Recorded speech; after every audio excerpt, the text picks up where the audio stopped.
விஜயையும் பிரபாவையும் வெளில எடுக்கணும் அப்படின்னா எத்தனையோ விதமான விஷயங்களை பண்ணியிருக்கலாம். ஒன்று, அவங்கள பெயில் எடுக்கிறதுக்கு அந்த லாயரை வச்சு ஏதாவது ட்ரை பண்ணியிருக்கலாம். இல்லை அப்படின்னு வந்து பார்த்திங்க அப்படின்னா வந்து கொஞ்சம் ஒரு ப்ரெஷரை கொடுக்கறதுக்கு ட்ரை பண்ணியிருக்கலாம். ஆனால் வந்து எஸ்ஐ பிடிச்சி வச்சுட்டாங்க. இவ்வளோ பெரிய குடும்பமாமா, இவங்க குடும்பத்தை ஏதாவது நடந்தால் டிவி நியூஸ்லேயே வருமாமா. ஆனால் இப்போ இது வரைக்கும் மீடியா வரவே இல்லையாமா. அதே மாதிரி வந்து பார்த்திங்க அப்படின்னா வந்து இன்னொரு குட்டி கான்ஸ்டபிள் கூடன்னு ஓடி வந்து என்ன சொல்கிறாங்களாமா, எஸ்ஐக்கு உங்களுக்கு இந்த மாதிரி கூட்டமாக நீங்களே பிடிக்காது, பெரிய பிரச்சனையாகிடும், அந்த பொண்ணை வெளியே விட மாட்டாங்க அப்படின்னு மிரட்டுவாங்களாமா. உடனே இதுங்களும் பயந்து தொடர்ந்து போய் அந்த பக்கம் ஓரமாக நிற்குங்களாங்க.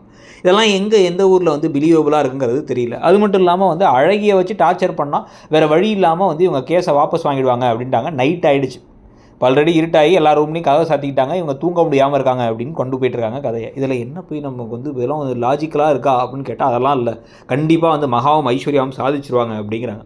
இதில் அதே மாதிரி வந்து பார்த்திங்க அப்படின்னா வந்து கொஞ்சமாச்சும் ரியலிஸ்டிக்காக இந்த கதையில் எப்போயாச்சும் ஏதாச்சும் நடந்திருக்கா, அதாவது காட்சி அமைப்புகள்லாம் வந்து பார்த்தா இல்லவே இருக்காது.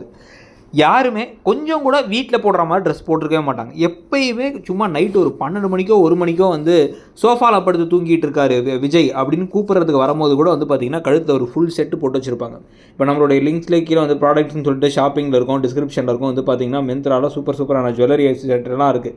ஸோ அதெல்லாம் உங்களுக்கு பிடிச்சா வாங்கிக்கலாம். ஆனால் அந்த மாதிரி செட்டெல்லாம் வாங்கி அதை மட்டுமே எல்லா நேரமுமே வந்து இவங்க போட்டுட்டு இந்த சீரியலில் சுற்றுறாங்க அப்படிங்கிறது தான் நம்ப முடியாதபடி இருக்குது. ஸோ இப்போ இதுக்கு பிறகு வந்து பார்த்திங்க அப்படின்னா வந்து இந்த குழந்தைய வந்து என்னால் பார்த்துக்க முடியாது, தயவு செஞ்சு நான் கேஸை கூட வாபஸ் வாங்கிறேன்னு இவங்க டென்ஷன் ஆகிட்டு இருக்கும் பொழுது பலார்னு ஒன்று விட்டு மகா போய்ட்டு ஒழுங்காக போய் கேஸை வாபஸ் வாங்கிட்டு வா அப்படின்ட்டு வாபஸ் வாங்கிட்டு வந்ததுக்கு பிறகு இவங்களுக்கு டிவோர்ஸ் கொடுத்துடலாமாங்கிற திட்டத்தில் இறங்கிடுவாங்கன்னு தான் தோணுது.